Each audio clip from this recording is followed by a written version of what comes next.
जितना दुख हमें है, उससे भी ज़्यादा दुख गाजीपुर के पूर्वांचल के गरीबों में है। और लोग जिस तरह के घटनाक्रम में मुख्तार अंसारी को खत्म किया गया, रास्ते से हटाया गया,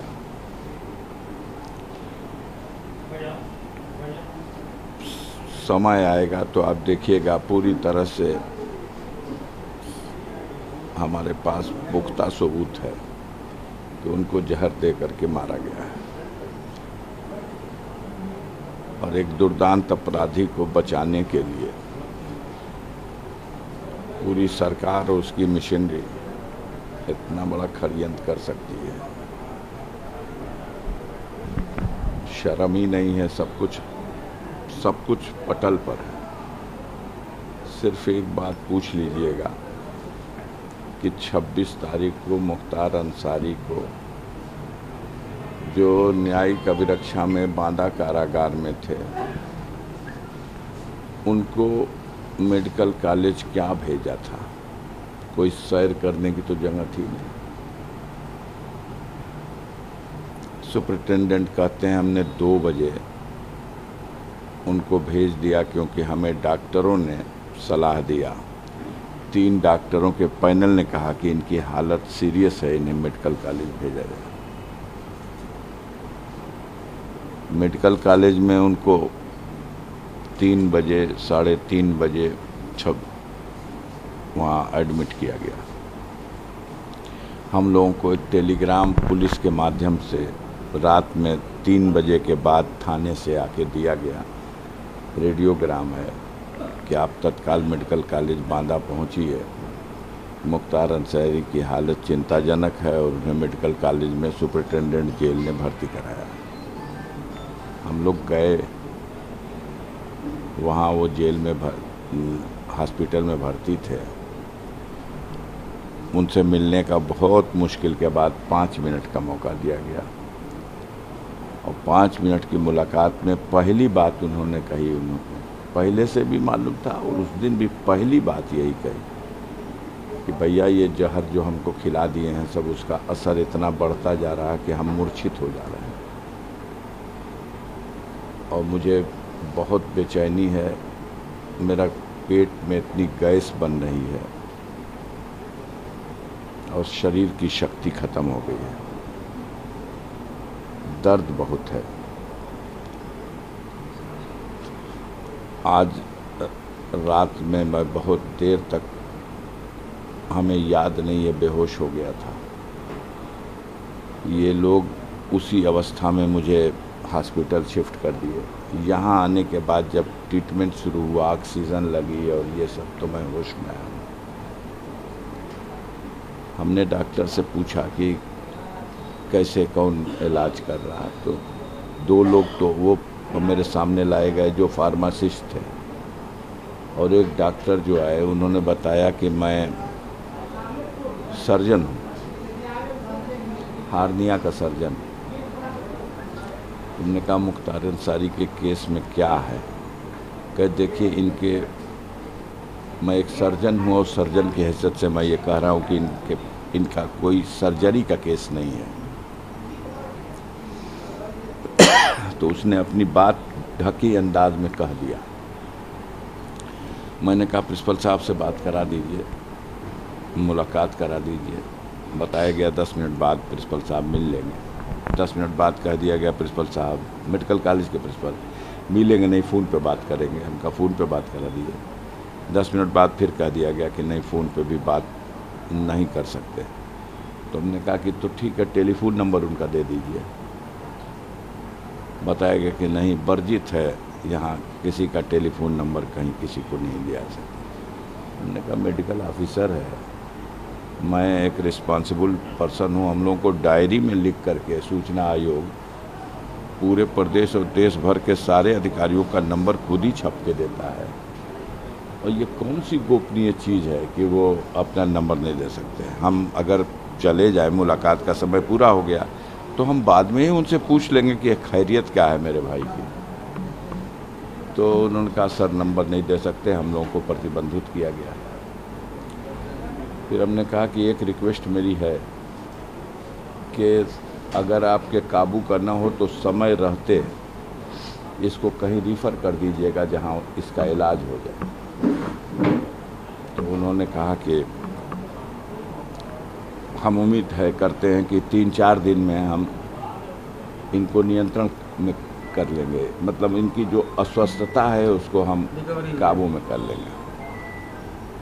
हमने कहा ठीक है डॉक्टर साहब, आप कर लीजिए, हम संतुष्ट हैं, लेकिन अगर आपको आभास हो कि अब मेरे हाथ से निकल रहा तो समय रहते हुए कहीं रिफ़र करिएगा। ऐसा ना हो कि आप ऐसे समय रेफ़र करें कि कहीं कोई जाके भी कुछ न लाभ मिले। तो उन्होंने कहा कि ठीक है, हम आपकी बात समझ गए। मैं मिल के वहाँ से आ रहा हूँ और 2 घंटे के अंदर उस डॉक्टर से लिखवाया गया कि ये मरीज फिट है। जांच के नाम पर एक्सरे और अल्ट्रासाउंड, न लीवर का टेस्ट हुआ, न आमाशय का टेस्ट हुआ। जहर कहाँ लक्षण मिलेगा? 2 ही जगह है, कोई टेस्ट नहीं। और न टेस्ट किया कोई बात नहीं, एक मरीज आ रहा उसको आईसीयू में रखते हैं आप, उसको किसी उंगली में ऑक्सीजन लगा है, किसी में नाक में वो, और कहाँ उसी दिन 11 घंटे के बाद वो बिल्कुल फिट है और उसी जेल में वापस गया है। तो न वो अपने पलंग पर बैठ सकता था और न पैरों पे खड़ा हो सकता था। उसको व्हील चेयर में डाल के डंगरा के चढ़ा दिए सब भेद से। और ये जो 24 घंटा वहाँ रहे, फिर उन लोगों ने मीडिया को ब्रीफ किया, सूचना आयोग के लोगों ने, कि मुख्तार बिल्कुल फिट हैं, सारे जांच से वो कोई कमी नहीं, किसी चालाकी से इस तरह का एक कोई ड्रामा रचा गया था उनके बीमार होने का। कैसा ड्रामा? किसी के घर से तो एडमिट होने गए नहीं थे, हॉस्पिटल ने एडमिट किया है।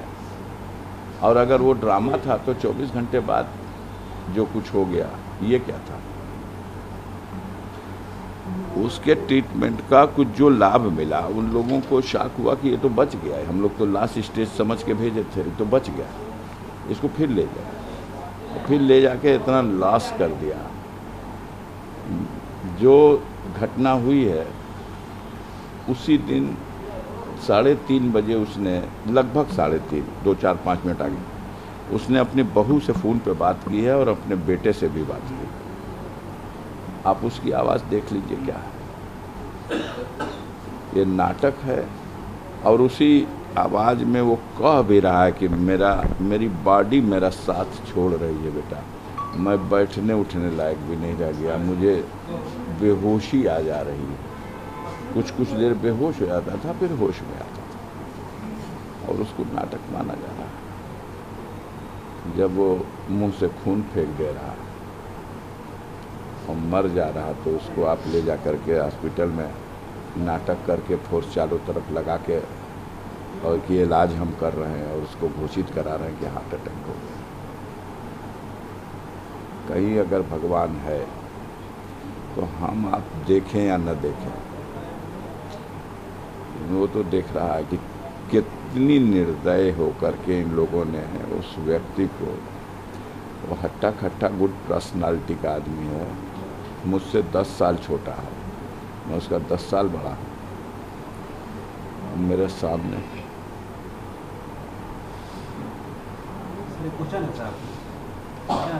क्या सरकार मनमानी कर रही है? किसी को अगर ये नियमानुसार लग रहा है तो लगे। आम जनता तो इसे मान रही है कि बिल्कुल मनमानी करके, दुरुपयोग अपने अधिकार का करके, साजिश करके दुर्दांत अपराधी को बचाने के लिए इनकी हत्या की गई है। इसका राजनीतिक लाभ भी, अब अभी राजनीतिक लाभ तो क्या मिलेगा उनको? तो आएंगे तो अपना बुलडोजर लेके आएंगे, कहेंगे कि हमने मिट्टी में मिला दिया।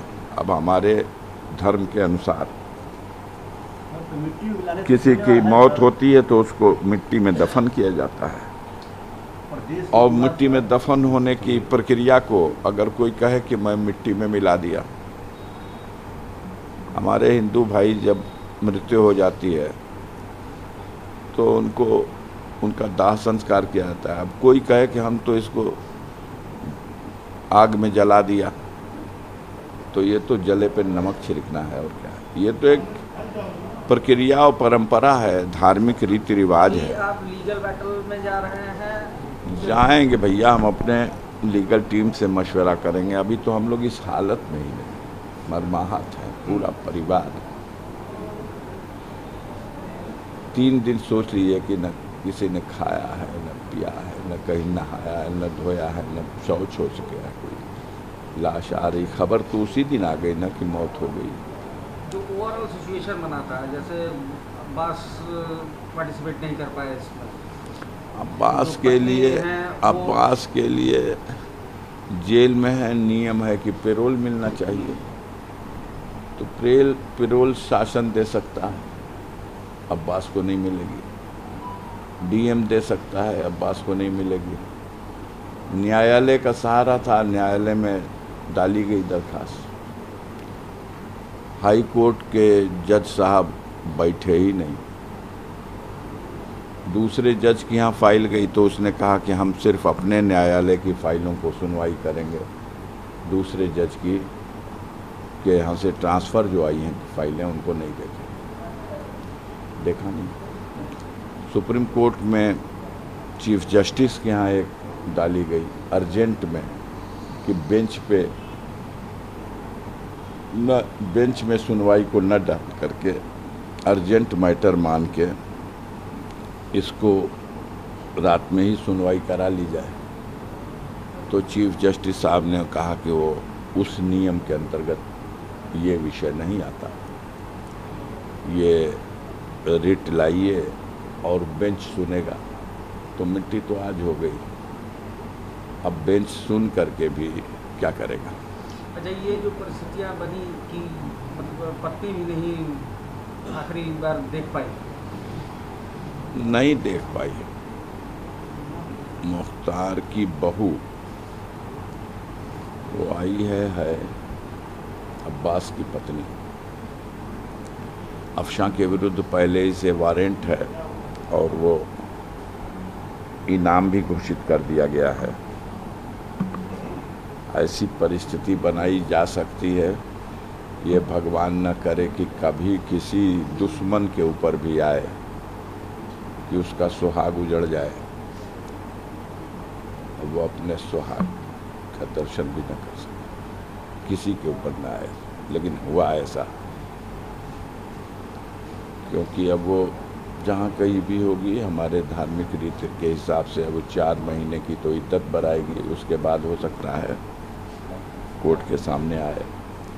वो अपनी एंटीसिपेटरी बेल के लिए हाई कोर्ट और सुप्रीम कोर्ट का भी दरवाज़ा खटखटाई है। देखिए, तमाम तरह कानून में विंडो होती हैं, किन्हीं विंडो से अगर उन्हें राहत मिल जाए तो ठीक है। यानी आज की स्थिति में, सिचुएशन में तो यही है कि न्यायालय ने उनको बुलाया है, वारंट दिया है और इनाम घोषित कर दिया है। एक तो आपका लीगल बैटल का ऑप्शन है, दूसरा जो है आप चुनाव में भी जा रहे हैं। चुनाव में तो हमने आपको बताया कि मेरा परिवार आज हमारे से राजनीति में नहीं जन्म हुआ है। हम अपने पुरखों की उस विरासत को प्रयास करते हैं संभालने का। हमारे पुरखे थे डॉक्टर मुख्तार अहमद अंसारी, ये तस्वीर लगी है उनकी। जब देश गुलाम था तो 1926-27 में ये इंडियन नेशनल कांग्रेस के प्रेसिडेंट थे। जब इस देश में मोहम्मद अली जिन्ना ने मुस्लिम लीग की स्थापना करके और देश में एक अलगाववादी सोच को बढ़ावा देने का काम किया था, तब हमारे पूर्वज उन दिनों देश की एक जहती के लिए, भाईचारा बना रहे, इसके लिए इतना सक्रिय रहे कि महात्मा गांधी ने प्रस्तावित करके डॉक्टर अंसारी का नाम प्रेसिडेंट पद के लिए लाया था और मिस्टर केलकर दूसरे कैंडिडेट थे जिनसे चुनाव हुआ था और 42वें राष्ट्रीय अध्यक्ष डॉक्टर अंसारी चुने गए थे। इनके चुने जाने के बाद वो मिशन जो मोहम्मद अली जिन्ना चला रहे थे उसे उन्होंने खुद अपनी पुस्तक में लिखा है कि जब डॉक्टर अंसारी प्रेसिडेंट थे तो मेरे मिशन को बहुत बड़ा धक्का लगा था। तो पूर्वजों की जो कुर्बानी थी वो देश को आज़ाद कराने के लिए थी। हम फ़ख्र से कह सकते हैं कि हमसे पहले भी हमारे परिवार में डॉक्टर शौकतुल्लाह अंसारी राज्यसभा के भी एमपी रहे, लोकसभा के भी एमपी रहे। फरीदुल हक अंसारी जो प्रजा सोशलिस्ट पार्टी के फाउंडर थे वो 2 बार राज्यसभा के एमपी रहे। हमारे पूर्वजों में हम तो बिल्कुल इस दौर की कड़ी हैं, पहले इससे बहुत शानदार इतिहास है। डॉक्टर अहमद साहब थे जो केरल हाई कोर्ट के चीफ जस्टिस के पद को सुशोभित किए। आसिफ अंसारी साहब थे जो इलाहाबाद हाई कोर्ट के जस्टिस थे। ब्रिगेडियर उस्मान साहब थे जिन्होंने मातृभूमि की रक्षा में कश्मीर की सीमा पर मोहम्मद अली के जीना के प्रस्ताव को ठोकर मार दी और भारतीय सेना के नायक की हैसियत से नौशेरा घाटी और झांगर घाटी को फिर से भारतीय सेना को जीतने में सफलता दिलाई और कुर्बान हो गए। उन्हें मरने के बाद महावीर चक्र मिला। एक शानदार इतिहास है और आपका भी खुद का भी एक जीत का ट्रेंड रहा है। हम और तो उसके बाद एक हालात ये बने कि आपको लूज करना पड़ा अपना मेंबरशिप जो है पार्लियामेंट का। तो अब जो हालात बने हैं उन हालात में जब आप लोकसभा चुनाव में जा रहे हैं उससे पहले आपके साथ काफ़ी चीज़ें हो चुकी हैं। आपकी सदस्यता गई, आपके आयोग बना दिए गए। हाँ, और उसके बाद अभी ये घटना हो गई। उसी का परिणाम ये था कि मेरी सदस्यता जिस षड्यंत्र के तहत जिस केस में मुझे सज़ा कराई गई उसका आधार केस जो था वो केस छूट चुका है, लेकिन फिर भी मेरी सज़ा हुई तो उस सज़ा के आदेश की आलोचना करने का तो कोई मतलब नहीं है, उसकी अपील करने का रास्ता है। कानून में हम अपील में गए, अपील में मुझे जमानत भी मिली और माननीय सर्वोच्च न्यायालय ने गाजीपुर की कोर्ट से मेरे विरुद्ध सज़ा कर दिए गए उस 4 साल के आदेश को मेरी अपील के निस्तारण तक के लिए सस्पेंड कर दिया। तो मैं अपने पद पर पदस्थापित भी हो गया। लोकसभा से अधिसूचना जारी करके मुझे फिर से सांसद का पद और दूसरी तरफ चुनाव आयोग की अयोग्यता भी समाप्त हो गई, मैं योग्य हो गया। उसी का परिणाम है कि भारतीय जनता पार्टी गाजीपुर में कैंडिडेट का नाम अनाउंस नहीं कर पा रही, क्योंकि वो तो सोच लिए थे कि ये तो अब लड़ना नहीं है इनको, तो जब इनको लड़ना नहीं है तो चलो कैसे भी कर लेंगे। लेकिन अब उनके लिए एक बड़ी चुनौती है। हमारे बाजू की सीट है, नरेंद्र मोदी जी चुनाव लड़ते हैं, सारे बड़े दिग्गज उनके यहाँ हैं और घबराहट है, परेशानी है। सारे षड्यंत्र उसी के लिए थे कि मुझे लड़ने योग्य न रखने दिया जाए। मैं लड़ने योग्य भी हो गया और गाजीपुर की जनता इतने मूड में है कि इस बार सारा रिकॉर्ड टूट जाएगा, कैंडिडेट चाहे जिसको लाए, क्योंकि जुल्म अत्याचार तो सरकार अपने तंत्र का दुरुपयोग करके कर सकती है, लेकिन ये जो जनता है, ये जो गरीब लोग हैं, ये हमेशा सत्य के पक्ष में खड़े होते हैं। और देख लीजिएगा गाजीपुर का अंदरूनी रहस्य यही सामने आएगा कि ये अंदर की बात है, गरीब हमारे साथ है और चुनाव का परिणाम गाजीपुर का मोदी जी को शर्मिंदा करेगा। लड़ रहे हैं बगल में वो भी, हम भी लड़ रहे हैं, देखिएगा। लाएं कैंडिडेट, पहले लाएं। उनका दावा तो 400 के पार जा रहा है। हाँ भैया, वो लोग 400 के पार है, यहाँ 80 में 80, लेकिन पूर्वांचल में औकात नापने भर हैं हम। बोल रहे हैं सर, हाँ 370 बीजेपी का और 400 भैया एकदम चकाचक है, उनकी सारी गिनती सही है, लेकिन आप एको बार मत पूछिएगा कि जब आप 370 पा रहे हैं और के बाद 40 ठो 30 ठो पा रहे हैं, तो क्या ज़रूरत है जो आपको कह रहा था कि कटोरा लेके भीख नहीं मंगवा दूंगा तो असल बाप का बेटा नहीं, कहने वाला था कोई? कहाँ है? क्यों उसके चरणों में गिरे? क्या ज़रूरत है संजय निषाद को? क्या ज़रूरत है जिसको आप कहते थे कि ये परिवारवादी पार्टी है, चौधरी चरण सिंह के से शुरू हुई, उनके बेटे अजीत सिंह पे आई, उनके बेटे जयंत चौधरी पे है। आज जयंत चौधरी के चरणों में बैठने की क्या ज़रूरत है? अगर 400 के पार है तो नीतीश कुमार के लिए तो दरवाज़ा बंद था, लेकिन दरवाज़ा खुल कैसे गया? अगर 400 के पार का सवाल है तो चाहे उपेंद्र कुशवाहा हो, चाहे जीतन राम मांझी हो, ये क्या हो रहा है? एक तरफ नीतीश कुमार और दूसरी तरफ मोदी जी के हनुमान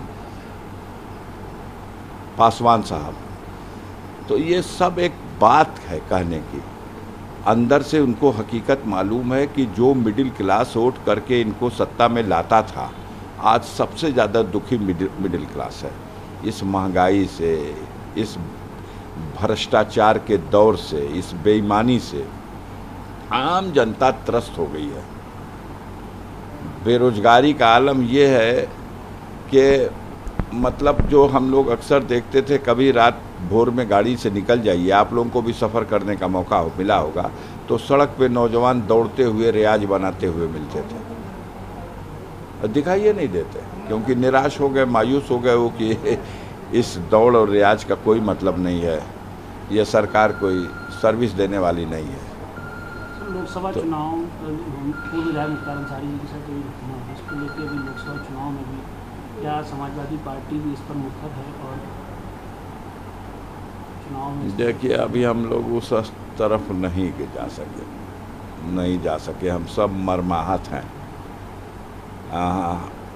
हमारे परिवार का एक हीरा निकल गया है और मीडिया के भाई सरकार की मंशा के अनुसार जितनी गंदी संज्ञा दे के मुख्तार अंसारी को पुकार लें, जितनी बुराइयां उसके नाम से लिख दें, लेकिन गरीबों के दिलों पे उसका राज था।